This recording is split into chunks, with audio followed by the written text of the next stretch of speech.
안녕하세요, 지연아예요. 이번 시간에는 1968년 1월 21일 대한민국을 혼란의 도가니에 몰아넣었던 북한의 특수부대원 김신조를 포함해 31명이 박정희 대통령을 암살하기 위해 난파된 공비들 이야기입니다.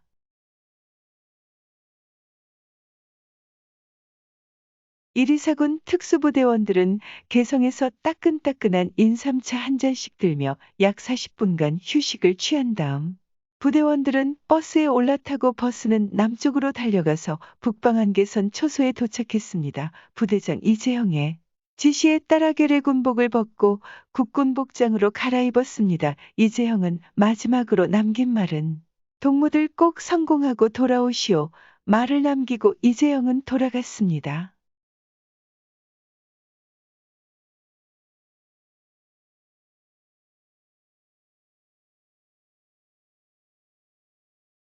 이들은 철조망을 끊고 소리 없이 넘어들어온 미사단 지역인 서부전선 고랑포 북쪽 지역이었습니다. 그때가 1월 18일 자정을 조금 지날 때였습니다. 북한군 김정태로부터 청와대 습격에 관한 작전을 지시받은 지 5일 만이었습니다. 공비들이 머물렀던 장소에서 임진강까지 거리는 약 200m 아래쪽에였습니다. 그 근처에는 MP라고 씌어진 철모를 쓴 미군 보초가 초소를 지키고 있었고 다리에 미군 각종 차량들이 수없이 지나다니고 있었습니다.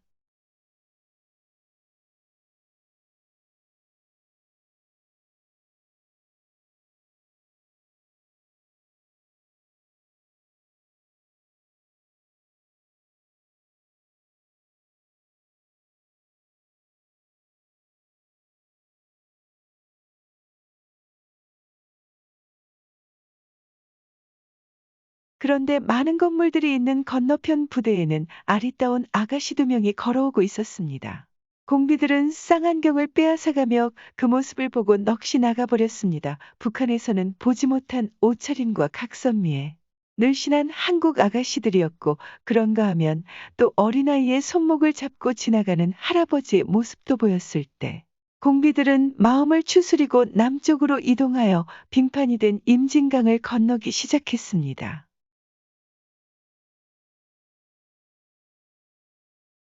강을 건너자 곧바로 산속으로 들어가 밤새도록 걸어서 새벽 5시경 버벌리에 도착했습니다.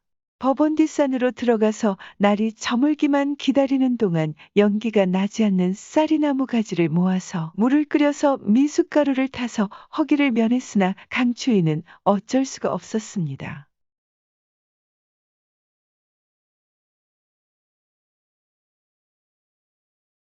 그런데 산 아래쪽에서 우시 삼형제와 마주치게 되고 붙잡아서 31명의 공비들이 살려서 보내느냐, 죽여야 되느냐 하다가 거수기로 정하기로 했는데 다행히 살려보내자는 쪽이 많았다. 대신 일제 시계를 주면서 대신 신고하면 가족들을 다 죽이겠다고 으름장을 놓고 보내주었습니다.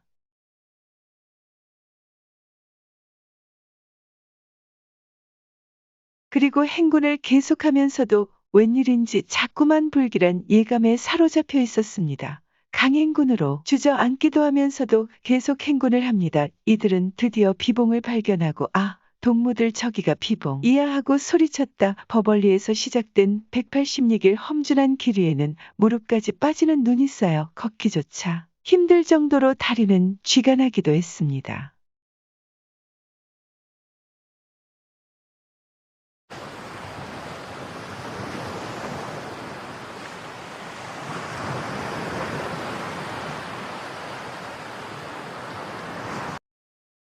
총조장 김종웅은 야전용 지도를 눈 위에 펼치고 후레쉬를 비춰보고 나서 마치 사지에서 은인을 만나 것처럼 기쁜 한성을 질렀다.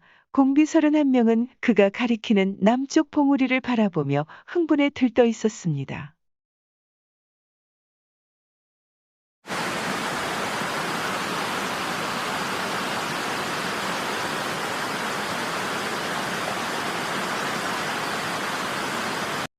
이들은 벼랑길을 오르다가 김신조는 다리에 힘이 빠져 밑으로 미끄러지며 안간힘을 다해 버텼으나 워낙 큰 바위 덩어리가 되어서 손에 잡을 만한 게 없다 보니 계속 미끄러지다가 김신조는 약 15m나 되는 가파른 바위 아래로 굴러떨어지고 말았습니다.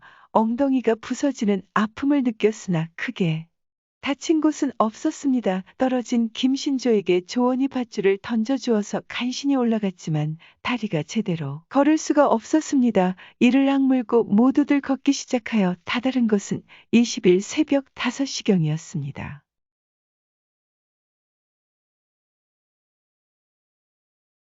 비봉산봉우리에 올라선 공비들은 와, 서울이다. 모두가 서울야경에 넋이 나가버렸습니다. 형형색색의 네온사인이 꽃바다를 이룬 그 전경 피라미드 마냥 장엄하게 늘어선 고층 건물들, 공비들은 입을 딱 버리고 입을 다물 줄 몰랐습니다. 감탄, 또 감탄이 연속이었습니다. 너무나 믿기 어려운 광경들, 거지와 판잣집만 빽빽이 들어서 있다던 서울, 실업자와 거지들만 우글거린다는 서울, 전기가 없어 암흑세계라던 서울이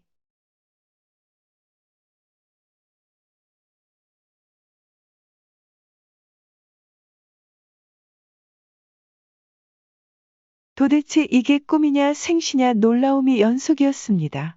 이 황홀한 광경을 눈앞에 두고 뼈가 녹는 듯 기진맥진하여 주저앉은 공비들은 강추위와도 싸워야 했습니다. 이렇게 시간을 흘러가면 피로가 쌓이고 눈은 자꾸만 감기려고 하고 이러다간 동사하기 딱 쉽다. 아침이 밝아왔습니다. 멀찌감치 새검정 주택가가 보입니다.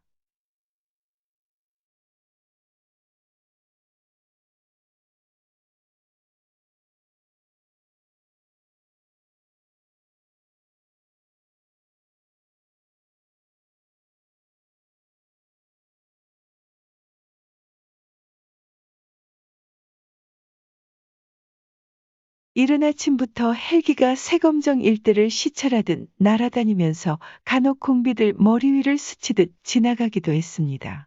조장 김종웅은 이것은 버벌리 삼형제가 신고한 것이 아닌가 생각하고 모두들 삼형제를 죽이지 않은 것이 후회하면서 이런 절망적인 상황을 만들게 되었다고 판단합니다. 모두들 깊은 불안과 초조의 빛이 감돌고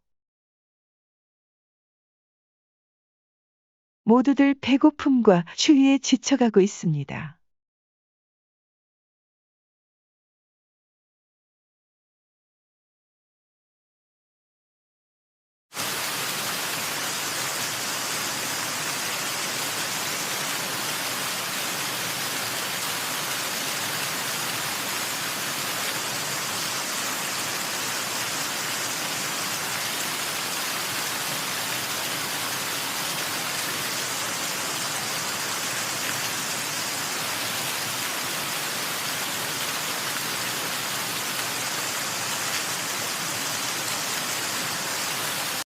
그러되 멀찌감치서 괴상한 외침에 모두들 놀라 소리가 나는 쪽을 숨을 죽이고 살펴보면서 마치 군대에 무슨 암호같이 느낀 공비들은 모두 반사적으로 PPS 기관총을 들고 긴장 상태가 되었습니다.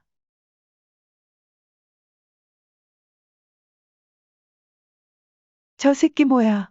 놀라자 글쎄 군인 같지는 않는데 괴상한 차림이야. 무슨 지질탐사원 아닌가? 하고 주고받았습니다. 또다시 야호, 야호 여러 번 외치고 있었습니다. 이번에는 여자의 소리까지 들리면서 점점 더 불안해지고 해서 과격한 자는 우리가 당하기 전에 먼저 해치우자고 총조장에게 건의하자 좀 더 지켜보자고 제지합니다.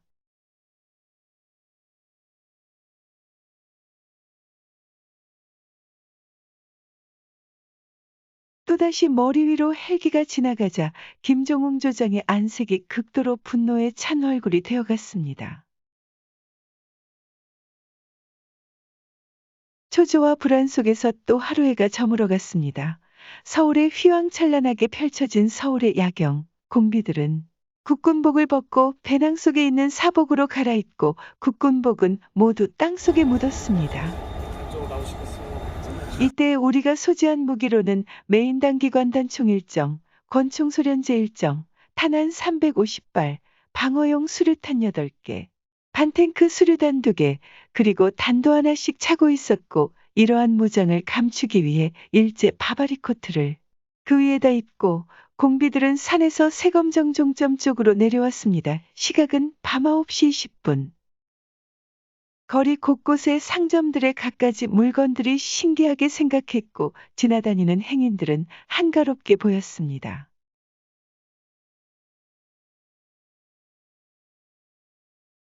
그런데 공비들을 놀라게 한 것은 군인과 경찰들이 곳곳에서 분주하게 움직이고 있는 것을 볼 수 있었으며 빨강 파랑 불빛을 번쩍이며 밤하늘을 헬기가 여전히 떠돌아다니고 있었습니다. 김종웅 조장은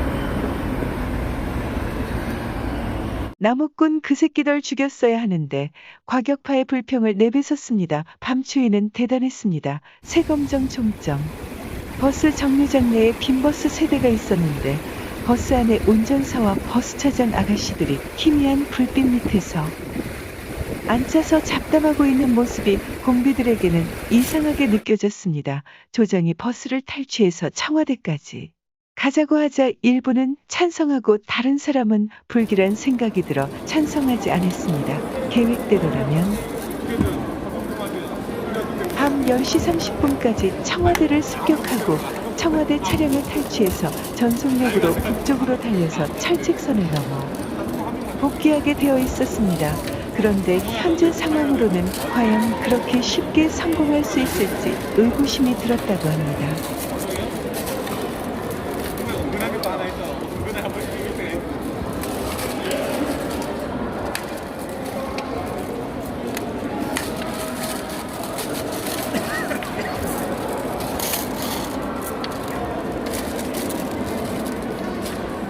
자아문고개만 넘으면 일이 쉽게 풀릴 수 있으리라 생각하고 있었고 부지런히 일행은 밤길을 걸었습니다.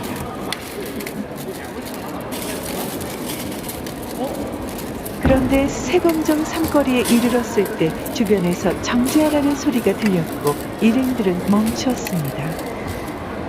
섬찟한 목소리가 들려왔습니다.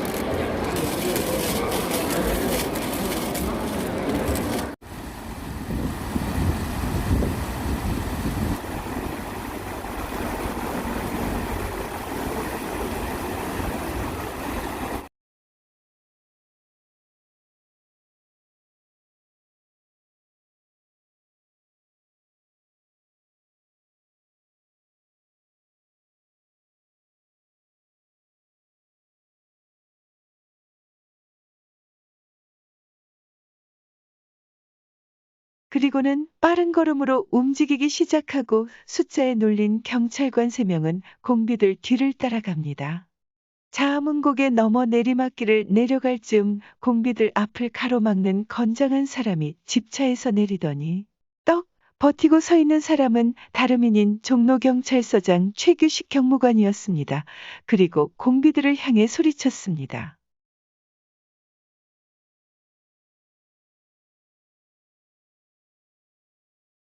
그들의 바바리 코트를 제쳐보는 순간 코트 안에 감추고 있던 기관총을 쏘아대기 시작합니다. 최규식 경무관은 쓰러지면서도 청와대를 사수하라고 외치고 숨을 거두었습니다. 그 순간 공비들은 사방으로 도망가고 김종웅은 도망가는 부하들을 기관총 쏘아 죽이는 살인마적 행위를 저질렀습니다. 김신조는 죽어가는 비명소리를 듣고는 김종웅에 대한 증오감이 불길처럼 몸에 달아올랐습니다. 칠흑 같은 밤에 김신조와 함께 3명이 경복고등학교 담장에 기대어 먼저 3명이 넘어가고 김신조가 뛰어내려서 그 길로 인왕산을 기어 올라갔습니다. 인왕산에서 서울야경 무척 휘황찬란한 네온사인이 평화롭게 느껴져서 마음의 동요가 오기 시작했습니다. 김신조는 여기서 죽는구나 생각에 나는 살고 싶다. 다른 공비들은 군경과 쫓고 쫓기는 사이 총소리가 시내를 진동시켰으며 지나가는 버스의 수류탄을 던져넣어 터지는 바람에 막 결혼한 신혼부부와 대학생, 운전기사 등 7명이 안타깝게 죽었습니다.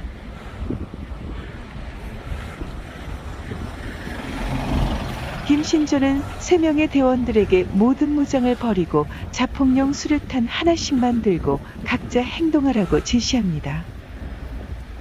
사방에서 총소리가 들려오고 죽어가는 동료들의 비명소리는 세뇌받을 때 김일성 만세를 부른짓던 사람들이 최후의 순간에는 어머니를 부르짖고 죽어가는 건 인지상정이 아닌가 하는 생각 듭니다.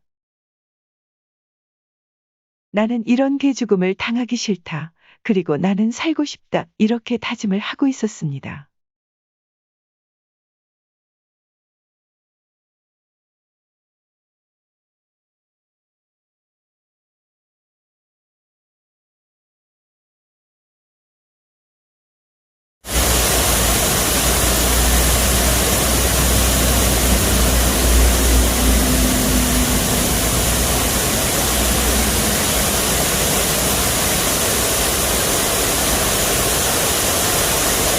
공중에서는 조명탄이 연달아 터지면서 일대가 대낮처럼 밝히고 계속되는 총소리의 사방으로 도망간 공비들을 쫓기 시작하는 동안 군경에 사살되고 나머지 공비들은 북으로 도망가면서 최후 발악하고 있습니다.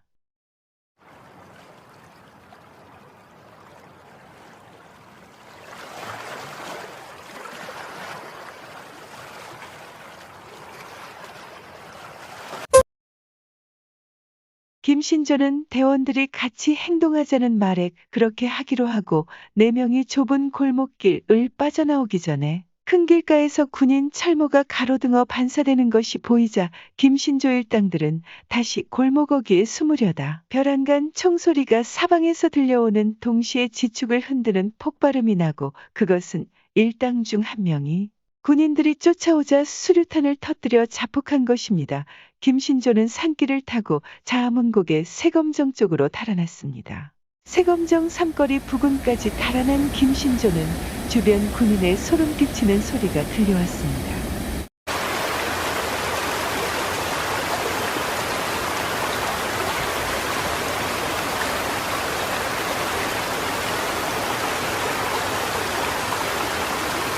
정지, 이 한마디는 말 그대로 공포 그 자체였습니다. 그 순간 나도 모르게 재빨리 홍제천으로 뛰어내려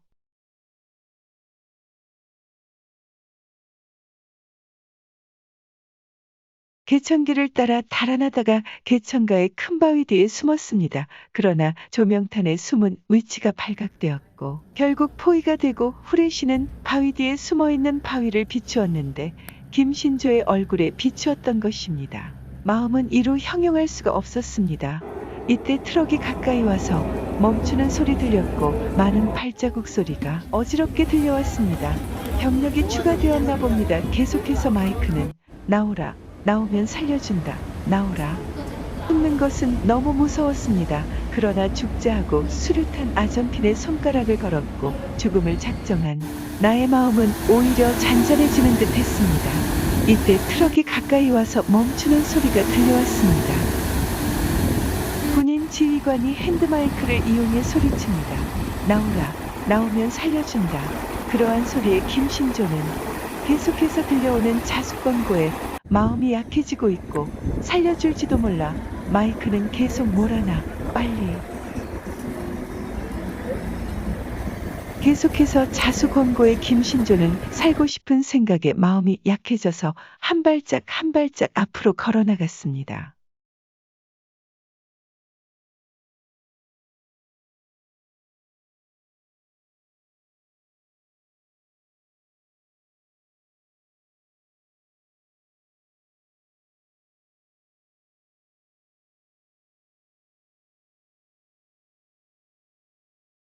김신조는 들고 있던 수류탄을 그냥 맥없이 떨어뜨렸습니다. 그것으로 김신조는 자수를 하게 되었습니다.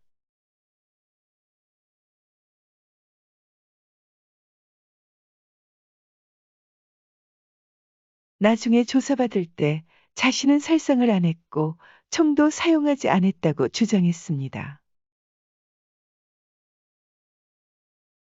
조사 결과 기관총 속에는 탄창이 그대로 있고 화약 냄새도 없었는데 왜 사람들을 죽이지 않았냐고 조사관이 물어보니까 자신은 박정희 대통령을 암살하러 왔지 다른 사람을 죽일 이유가 없었다고 진술했습니다.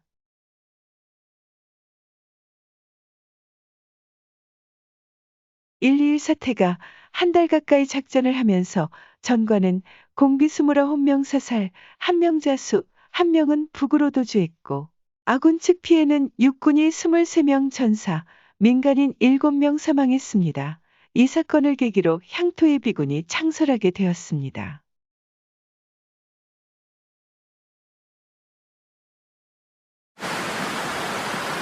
공비들이 빠른 시일 안에 소탕되었던 것은 남욱군 우시선 형제가 급히 집으로 돌아와서 경찰에 신고한 덕분이었습니다. 구독과 좋아요를 눌러주시면 대단히 감사하겠습니다. 좋은 영상 만드는데 큰 도움이 될 거예요.